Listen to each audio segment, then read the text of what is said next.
Hello students, this is Nitin Dhingra और आज जो हम चैप्टर करने वाले हैं वो है क्लास 9 का चैप्टर नंबर 12 और चैप्टर का नेम है साउंड। इसका first part students already upload कर दिया है। आज सेकंड पार्ट करने वाले हैं स्टूडेंट्स। फर्स्ट पार्ट में मैंने आपको बताया था, बहुत अच्छे से समझाया था कि साउंड क्या होता है। साउंड एक एनर्जी का सिग्नल होता है, एक सिग्नल होता है जिसको चलने के लिए किसी मीडियम की ज़रूरत पड़ती है। साउंड किसी मीडियम के बिना नहीं चल सकता। इसकी जो बेसिक चीज़ें हैं वो आप फर्स्ट पार्ट में देख लो कि साउंड कैसे चलती है, साउंड वेव और लाइट वेव में क्या डिफरेंस है, ये मैंने फर्स्ट पार्ट में पढ़ा दिया है। यहाँ पे स्टूडेंट्स आप देख रहे हो मैंने कुछ लिखा है, ये वाली चीज़ें मैं आज आपको पढ़ाऊँगा, इसको आप देख लेना। इसके मैंने शॉर्टकट्स भी कुछ कुछ लिखे हैं ताकि इससे आपको याद करने में कुछ थोड़ी बहुत आसानी भी हो जाए। सो आइए स्टार्ट करते हैं। ये है क्या, फ्रीक्वेंसी के बारे में पढ़ते हैं। सबसे पहले ये फ्रीक्वेंसी क्या होता है। ये एक क्वालिटी है, एक कैरेक्टरिस्टिक्स है किसकी, साउंड की। तो सबसे पहले जानते हैं कि फ्रीक्वेंसी क्या होता है। स्टूडेंट्स फ्रीक्वेंसी होता है, समझो आसानी से एग्जांपल से समझो। सपोज कोई ढोल वाला है, कोई ड्रमर है। जो ढोल वाला या ड्रम बजाने वाला है वो ढोल को बजा रहा है, तो एक पर्टिकुलर टाइम में वो कितनी बार ढोल को बजाएगा, यानी कि देखो मैंने क्या लिखा है इसके ब्रैकेट में, रिपीट। यानी कि रिपीटिशंस, जो रिपीटिशंस होंगी जो ढोल वाला करेगा एक पर्टिकुलर टाइम में। पर्टिकुलर टाइम का मतलब एक सेकंड भी हो सकता है, एक मिनट भी हो सकता है, एक घंटा भी हो सकता है और एक दिन भी हो सकता है। ठीक है, तो जब हम इसको मेज़र कर लेते हैं कि नंबर ऑफ रिपीटिशंस, ठीक है, कितनी हो रही हैं एक टाइम में, उसको बोलते हैं फ्रीक्वेंसी। तो जो फ्रीक्वेंसी है इसको किसी लेटर से डिनोट करते हैं, वो होता है न्यू। वी जैसा दिखने वाला है न्यू, ठीक है। और फ्रीक्वेंसी की यूनिट क्या होती है, हर्ट्ज। इसको शॉर्ट में लिखते हैं एच जेड, ठीक है, एच जेड। तो जो ये न्यू है ये फ्रीक्वेंसी का सिंबल है और हर्ट्ज इसकी यूनिट है। स्टूडेंट्स क्या आपको पता है जो आपके घर के अंदर इलेक्ट्रिसिटी आती है, ये करंट आता है, इसकी फ्रीक्वेंसी कितनी होती है। इसकी फ्रीक्वेंसी होती है 50 हर्ट्ज। 50 हर्ट्ज यानी कि एक सेकंड के अंदर 50 टाइम्स करंट की साइकिल्स यानी कि सिग्नल चला जाता है। तो देखो फ्रीक्वेंसी का मैं आपको समझाता हूँ कि मेज़र कैसे। जैसे यहाँ पे देखो कोई ये सिग्नल है जैसे, ठीक है, एक सिग्नल ये है और एक सिग्नल देखो ये है। ठीक है स्टूडेंट्स, क्या आप बता सकते हो कि इन दोनों में से किसकी फ्रीक्वेंसी ज़्यादा है। यस, इसकी फ्रीक्वेंसी ज़्यादा है, इसकी फ्रीक्वेंसी कम है। कैसे देखा मैंने, मैंने देखा, मैंने आपको बोला रिपीटिशन। देखो यहाँ से सिग्नल स्टार्ट होता है, ये गया और यहाँ पे आ जाता है, रुकता है। इस पॉइंट के बाद ये रिपीट हो रहा है, यहाँ पे फिर ये रिपीट होएगा, यहाँ से फिर ये रिपीट हो रहा है, यहाँ पे ये फिर रिपीट हो रहा है। देखो इसको बोलेंगे यहाँ से यहाँ तक एक साइकिल, यहाँ से यहाँ तक दो साइकिल, यहाँ से यहाँ तक तीन साइकिल और यहाँ से यहाँ तक चार साइकिल। तो इसकी चार साइकिल्स निकल गई यहाँ तक। इसकी कितनी निकली, यहाँ से स्टार्ट हुआ, यहाँ एक साइकिल, यहाँ से यहाँ दो साइकिल। तो देखो ये यहाँ पे लिखते हैं हम टाइम। तो देखो एक टाइम के अंदर इसकी साइकिल्स कितनी आई, कितनी बार रिपीट हुआ, ये 4 टाइम रिपीट हुआ। और ये कितनी टाइम रिपीट हुआ, एक और एक दो। तो किसकी फ्रीक्वेंसी ज़्यादा हुई, इसकी। समझ आ गया आपको फ्रीक्वेंसी क्या होती है। जब जब ढोल वाला ढोल बजाएगा तो ऐसे फ्रीक्वेंसी जनरेट होती है। ज़्यादा बार बजाएगा तो ज़्यादा साइकिल्स आएंगी, इसको बोलते हैं साइकिल। जब एक पार्ट शुरू, देखो यहाँ से शुरू हुआ, ऊपर गया और फिर ये नीचे आया यहाँ तक, यहाँ तक एक साइकिल, फिर ऊपर से यहाँ तक गया दो साइकिल। यानी कि जो चीज़ रिपीट हो रही है उसे बोलते हैं। सो आई होप आपको फ्रीक्वेंसी समझ आ गया। नेक्स्ट है वेव लेंथ। वेव लेंथ मतलब क्या होता है, ये जो सिग्नल है इसको हम क्या बोलते हैं, वेव। आपने सी में देखा होगा, समुद्र में देखा होगा कि पानी ऊपर की तरफ ऐसे चल रहा होता है।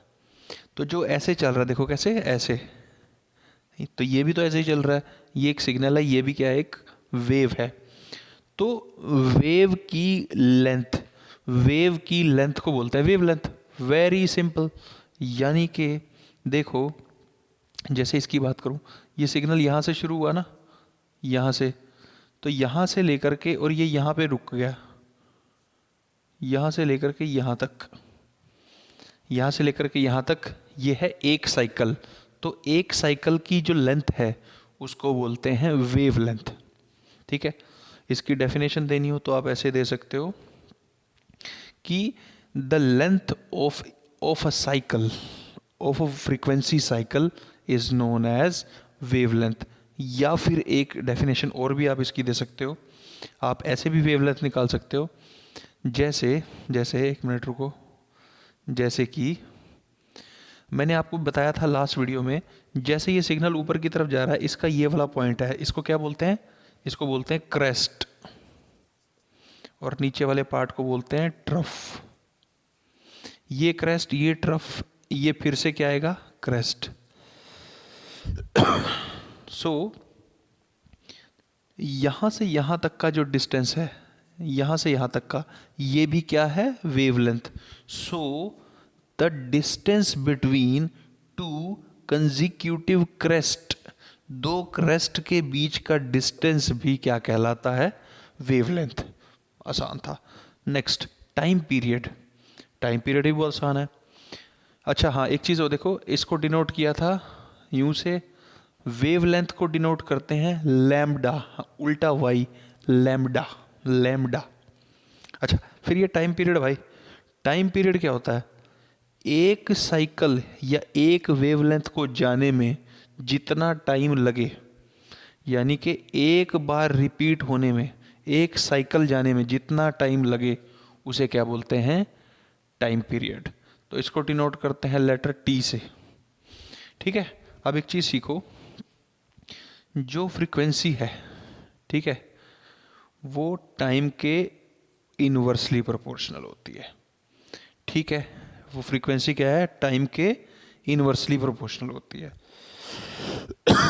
अब एक चीज़ और सीखो, स्पीड क्या होता है, स्पीड होता है डिस्टेंस डिवाइड में टाइम। डिस्टेंस, वेव के अंदर जो डिस्टेंस है वो क्या होता है, वेवलेंथ। यानी कि डिस्टेंस क्या हो गया, लैम्बडा, टाइम क्या हो गया, टी, स्पीड क्या हो गई, वी, वी लिख दिया, वेलोसिटी या स्पीड। ठीक है। अच्छा, अब एक चीज़ देखो, 1/t किसके इक्वल होता है, फ्रीक्वेंसी के। तो यहाँ पे जो 1/t आ रहा है, यानी कि इसको ऐसे भी तो लिख सकते हैं, लैम्बडा इंटू 1/t। तो जो ये 1/t है, इसकी जगह मैं फ्रीक्वेंसी भी लिख सकता हूँ। तो यानी कि speed is equal to wavelength multiply frequency. ये रिलेशन भी इम्पोर्टेंट है, आपने याद रखना है। दोबारा से समझ लो, मैंने कहा कि जो फ्रीक्वेंसी होती है वो टाइम के इनवर्सली प्रोपोर्शनल होती है। तो फ्रीक्वेंसी क्या होता है, 1/टाइम। अच्छा, स्पीड होता है डिस्टेंस बाय टाइम। डिस्टेंस क्या है, वेवलेंथ लैम्बडा, टाइम क्या है, टी। तो speed is equal to lambda by T. ये लैम्बडा बाई टी यानी 1/t, 1/t की जगह मैंने रख दिया फ्रीक्वेंसी। तो v वेलोसिटी या speed is equal to wavelength multiply frequency. ये याद रखना, बहुत अच्छा रिलेशन है, इंपॉर्टेंट है। ठीक है, इससे आगे पढ़ते हैं। चलो, इसको देख लेना, इंपॉर्टेंट है, याद करके रखो। ठीक है, नेक्स्ट आगे देखते हैं भाई। अब आगे हम पढ़ेंगे क्या, पिच। भाई पिच क्या होती है, ये क्रिकेट वाली पिच नहीं है भाई, ठीक है, ये दूसरी पिच है। अब क्या है वो समझ लेते हैं। देखो, टाइम पीरियड समझ लिया, पिच समझते हैं। भाई जैसे कोई बंदा बहुत ज़्यादा वाइब्रेशन फास्ट करेगा, फास्ट निकलेगा, फास्ट वाइब्रेशन, मतलब एक ढोल वाला है, एक तो बजा रहा है ऐसे ढम ढम ढम ठीक है, और एक बजा रहा है डम डम डम डम डम। तो जो ये डम डम डम डम डम जो बहुत ज़्यादा बजा रहा है, ये क्या कर रहा है, ये बहुत ज़्यादा फास्ट बजा रहा है।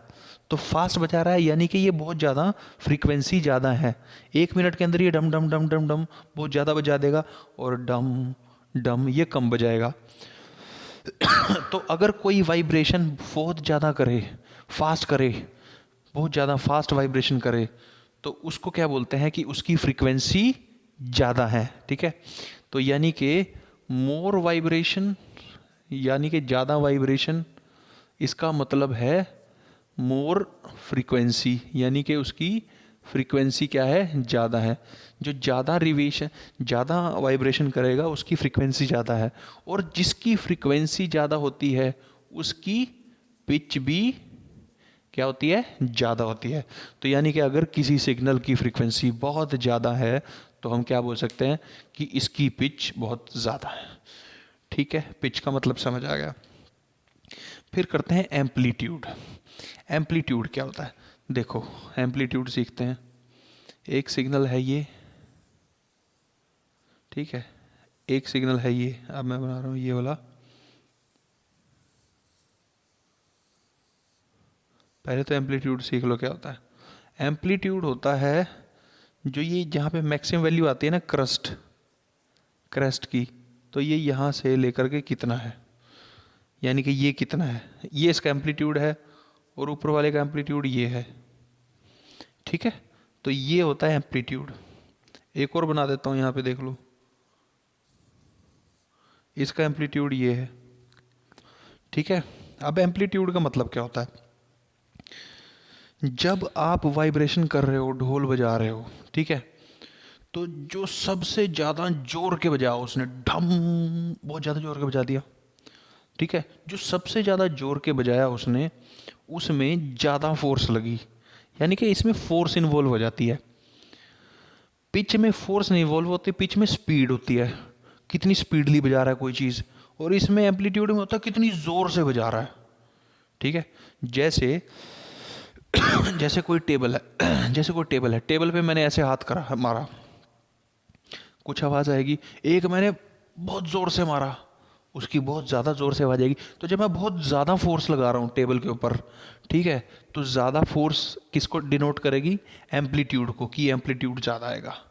ठीक है, और कम फोर्स करेगी कम एम्पलीट्यूड को, यानी कि कितनी फोर्स से मारा। और पिच क्या होता है, बार बार मारना, ऐसे ऐसे लगातार मार रहा हूँ, ठीक है, मैंने 1 मिनट में 100 बार मार दिया, ठीक है, उसमें ये नहीं देखा जाएगा कि कितनी ज़ोर से मारा, उसमें तो मुझे स्लो स्लो मार दूंगा ऐसे, है ना। तो कितनी ज़्यादा बार मार रहा है, फास्ट वाइब्रेशन तो पिच होती है, कितनी ज़ोर से मार रहा है, ये होता है एम्पलीट्यूड। सो एम्पलीट्यूड को क्या लिखेंगे, मैक्सिमम डिस्टर्बेंस बाय फोर्स। ठीक है, तो ये होती है एम्पलीट्यूड। अब एम्पलीट्यूड होती है दो तरह की, लाउड और सॉफ्ट। यानी कि अगर मैंने सॉफ्टली बजाया हमारा हाथ मेज पे तो कम आवाज़ आएगी, उसको बोलेंगे सॉफ्ट साउंड, और मैंने मारा जोर से, वो होगा लाउड साउंड। राइट स्टूडेंट्स, ठीक है। इसके बाद बताता हूँ आगे क्या है, देखो इसके बाद है टोन। टोन देखो इसमें तो सिंपल ही है, जब कोई सिग्नल साउंड एक जैसी फ्रीक्वेंसी वाला हो, एक जैसी फ्रीक्वेंसी, मतलब सपोज 20 हर्ट्ज या 30 हर्ट्ज की सिग्नल है, उसे बोलेंगे टोन। जब एक से ज़्यादा फ्रीक्वेंसी के सिग्नल हो, मतलब कोई लाउड सिग्नल भी हो, हाँ, और सॉफ्ट सिग्नल भी हो, किसी की सिग्नल की फ्रीक्वेंसी 20 है, किसी की 30 है, ये सारे के सारे मिक्स हो जाए, उसको बोलते हैं नोट। ठीक है स्टूडेंट्स, अब आता है इंटेंसिटी। इसकी डेफिनेशन यहीं से याद करेंगे। इंटेंसिटी क्या होता है, अमाउंट ऑफ साउंड एनर्जी पर second per unit area. Sound signal के अंदर कितनी ज़्यादा एनर्जी है एक टाइम में और एक पर्टिकुलर एरिया में, उसे बोलते हैं इंटेंसिटी। बस इसको इतना ही सिंपल ही याद रखो। ठीक है, ठीक है स्टूडेंट्स, ये सारे की सारी टर्म्स पढ़ लेना, बहुत अच्छे से, इंपॉर्टेंट है। एम्पलीट्यूड को डिनोट करते हैं ए से। ठीक है, अब नेक्स्ट टॉपिक आता है रिफ्लेक्शन ऑफ साउंड। मतलब साउंड ट्रेवल कर रही है, आगे कोई सरफेस आ गई, मैं बोल रहा हूँ, मेरे बोलते बोलते एक सेकेंड, मैं बोल रहा हूँ, मेरे बोलते बोलते, जैसे मैंने बोला कोई दीवार आगे आ गई, मैं बोल रहा था दीवार आके आ गई, तो साउंड सिग्नल चल के जा रहा था और दीवार आई, टकराया और वापस आ गया।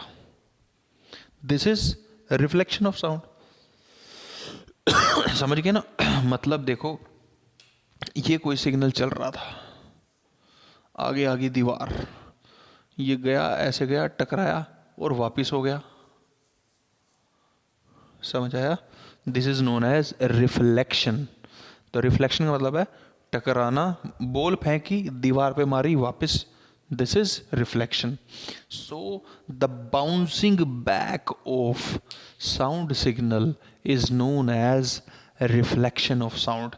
The bouncing back of, bounce किया ना, दीवार पे मारा, बाउंस करा, तो bouncing back of sound signal is known as the reflection.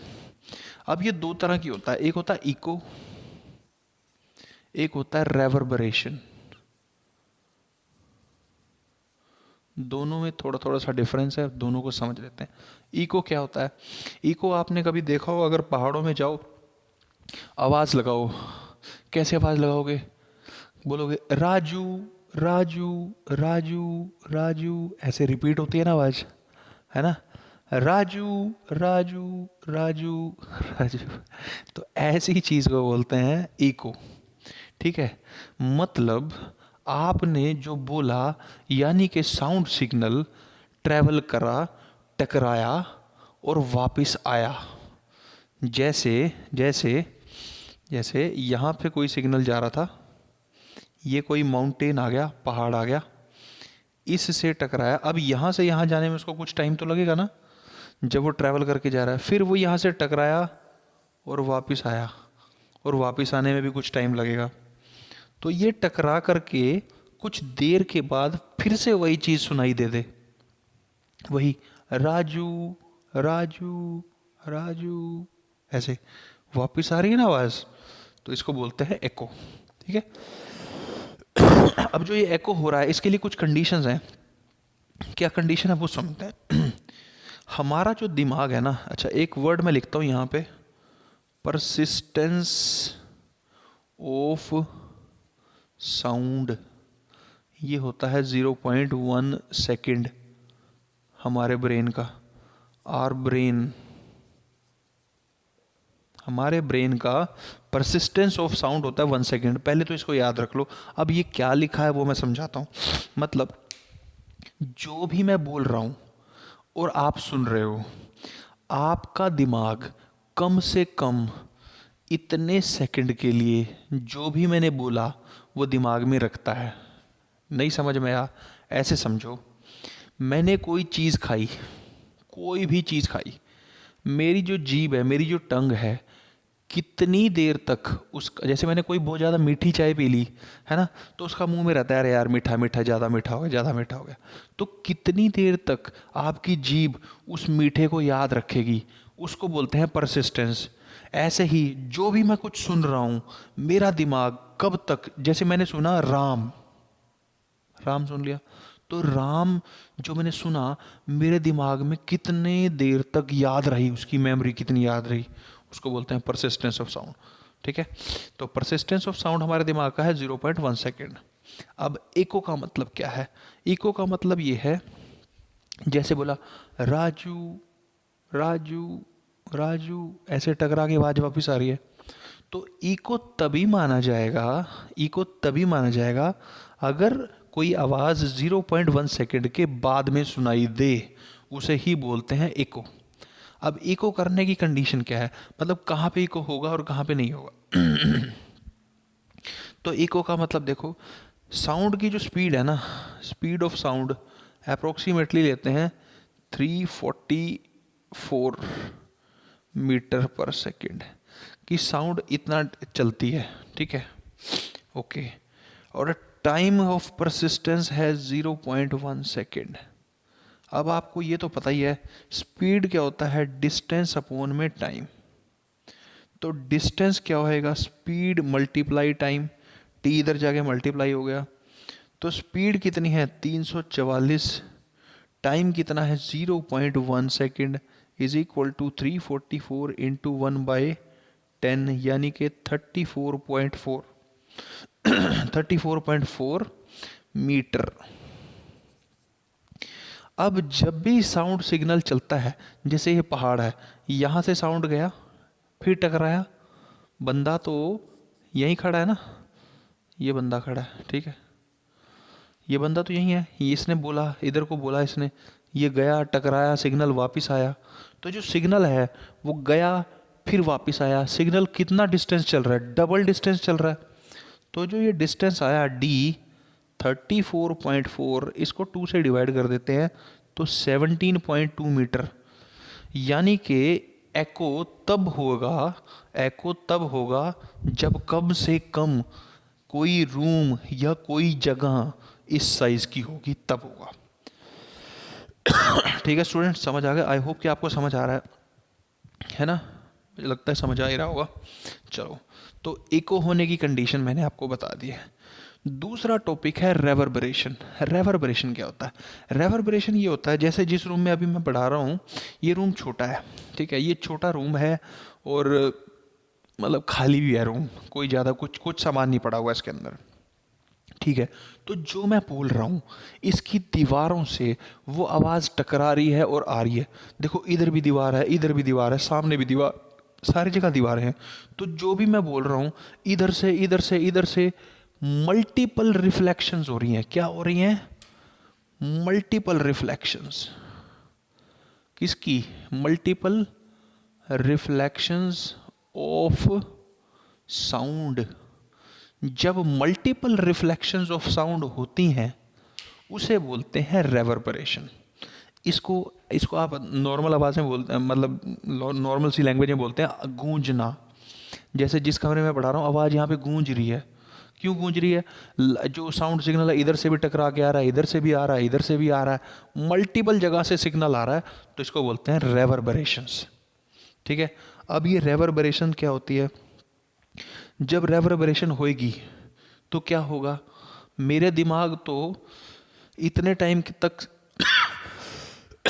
किसी चीज़ को सुन सकता है, ठीक है, और जब बार बार आवाज़ टकरा के इधर से भी आएगी, इधर से भी आएगी, उधर से भी आएगी, तो मुझे बात समझ ही नहीं आएगी।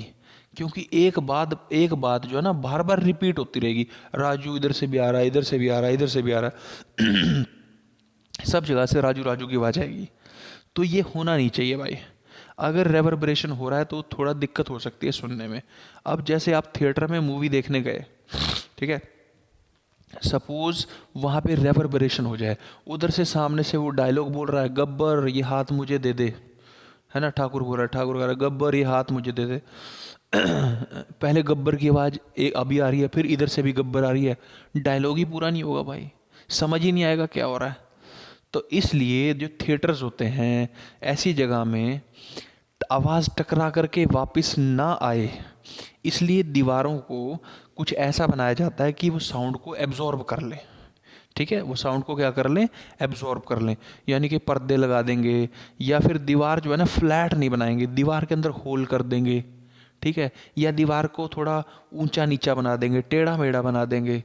जो सीट्स होंगी जो थिएटर्स में आप जिस पे बैठते हो, वो भी जिस कपड़े की बनेंगी, वो भी कुछ ना कुछ साउंड को एब्जॉर्ब कर लेगा। ठीक है, समझ गए? तो रेवर्बरेशन क्या होता है कि साउंड का टकरा करके, मल्टीपल साउंड का टकरा करके आना, ठीक है, और जिससे आपका परसिस्टेंस ऑफ साउंड है ना वो डिस्टर्ब हो जाता है। ठीक है, ये डिस्टर्ब करता है। तो इससे बचने के लिए मैंने आपको बता दिया क्या क्या कर सकते हैं। ठीक है, अच्छा, नेक्स्ट टॉपिक पढ़ते हैं रेंज ऑफ हियरिंग, कि किस किस रेंज में हम सुन सकते हैं। अब किस किस रेंज में सुन सकते हैं भाई? भाई हम सुन सकते हैं 20 हर्ट्ज से 20,000 हर्ट्ज तक, इस रेंज में हम सुन सकते हैं। देखो, range of hearing, range of hearing भाई ये होती है किस में? हर्ट्ज में। 0 से 20 हर्ट्ज ये होती है रेंज। एक होती है 20 से 20,000 हर्ट्ज, एक होती है 20,000 हर्ट्ज से ज़्यादा। इसको बोलते हैं इन्फ्रा साउंड। इसको भी इन्फ्रा बोल देते हैं, इसको भी इन्फ्रा ही बोल देते हैं, ठीक है। और इसको बोलते हैं अल्ट्रा साउंड, इसको ये भी बोल सकते हैं ऑडिबल। ठीक है, 0 से हमारी ऑडिबल रेंज है ये, इस रेंज में आपका कान आपको सुनने के लिए सुनेगा, मतलब इसके अंदर आप सुन पाओगे। जो भी मैं बोल रहा हूँ, जो भी आप सुन रहे हो, वो इस रेंज के अंदर है, ठीक है। पर अगर कोई इससे 20 हर्ट्ज से छोटी फ्रीक्वेंसी का सिग्नल आ जाए तो उसको हम सुन नहीं सकते। कौन सुन सकता है? कुछ एनिमल सुन सकते हैं, ये छोटे बच्चे, कभी कभी 5 साल से छोटे बच्चे भी सुन सकते हैं। जैसे जो राइनोसोर्स होते हैं, है ना, वो अप्रोक्सीमेटली 5 to 10 हर्ट्ज के बीच में बात करते हैं, कम्युनिकेट करते हैं। जो अर्थक्वेक आता है, जब भी आता है, तो उसके जो सिग्नल आते हैं वो भी लो फ्रीक्वेंसी के होते हैं, ठीक है। तो इसको हम सुन नहीं सकते, इसको इंफ्रासाउंड भी बोल देते हैं या इनऑडिबल भी बोल देते हैं। इसको हम सुन सकते हैं तो इसको ऑडिबल रेंज भी बोल देते हैं, ठीक है। और इसको हम सुन नहीं सकते, ये हमारे सुनने की रेंज से दूर है, तो इसलिए इसको बोलते हैं अल्ट्रासाउंड, यानी कि साउंड से भी ऊपर का, ऑडिबल साउंड से आगे का अल्ट्रासाउंड। अब अल्ट्रासाउंड का मैं एक दो एप्लीकेशन बता देता हूँ आपको, ये लास्ट टॉपिक है इस चैप्टर का, ठीक है। सो जो अल्ट्रासाउंड होता है ना, अल्ट्रासाउंड, अल्ट्रासाउंड का यूज़ कहाँ है? नंबर 1, सोनार, ठीक है। सोनार में क्या होता है भाई, जैसे जैसे ये कोई शिप है, ठीक है, ये है कोई शिप, ये है शिप भाई, ये पानी के अंदर चल रही है, ये चल रही है पानी के अंदर, ये है कोई शिप पानी में जा रही है, ठीक है जी। ओके ओके, डायग्राम बना दिया है भाई, समझ आ रहा है। ये है कोई बंदा जो शिप के ऊपर है ना, हंस रहा है। चलो, captain America, captain America hat डाली है उसने। चलो, डायग्राम ठीक नहीं है क्या? ठीक है भाई, देख लो जैसा भी है। अच्छा, ये बंदा शिप में जा रहा है, इसको देखना है। वैसे एक्चुअल में सबमरीन बनानी थी मैंने, सबमरीन सोच लो, ये पानी के अंदर ही है भाई, और ये ऐसे कवर्ड है, ठीक है, ये पानी के अंदर चल रही है, ये क्या है? सबमरीन। तो सबमरीन क्या करती है? पानी के अंदर चलती है। जो ये इसका ड्राइवर है, ये इसका ड्राइवर है, ठीक है। इसको कुछ दिख तो रहा नहीं आगे क्या है, क्योंकि पानी गंदा भी हो सकता है, कुछ दिखता भी नहीं, नीचे लाइट भी नहीं जाती पानी के। तो जब ये अपना शिप चला रहा है, इसको कैसे पता, कैसे चलेगा ये? इसके अंदर से ना सिग्नल निकलेंगे, ऐसे ऐसे इसके अंदर से सिग्नल ट्रैवल करते हैं, ठीक है। ये सिग्नल कौन से होते हैं? अल्ट्रासाउंड सिग्नल होते हैं। ये सिग्नल आगे जाते हैं जाते हैं जाते हैं, देखते हैं ये है कोई रॉक भाई। जैसे ये जा रहा है, ये वाला सिग्नल देखो, ये सिग्नल चला जाएगा आगे, ये तो टकरा के वापस आएगा नहीं, ठीक है। ये सिग्नल भी सपोज करके ऐसे ही चला जाएगा, वापस आएगा नहीं। पर ये जो दो सिग्नल जा रहे हैं ना, यहाँ से यहाँ पे, ये दो सिग्नल यहाँ पे जाएंगे और टकराएंगे और वापस जाएंगे, ये भी जाएगा, टकराएगा और वापस जाएगा। यहाँ पे एक एंटीना लगा होता है जो रिसीव करता है। पहले तो शिप ने अल्ट्रासाउंड सिग्नल को छोड़ा, फिर कुछ सिग्नल वापस आ गए। जब कुछ सिग्नल वापस आए ना, तो इससे अंदाजा क्या हुआ? इससे अंदाजा हुआ कि कोई रास्ते में चीज पड़ी है जिससे टकरा करके वापस आया सिग्नल। और सिग्नल कौन सा होगा? Ultrasound signal. तो सोनार का काम होता है, सोनार इसकी फुल फॉर्म होती है साउंड नेविगेशन एंड रेंजिंग। मतलब नेविगेट भी करेगा, रास्ता भी बताएगा कि रास्ते में कोई चीज़ तो नहीं पड़ी, एंड रेंजिंग।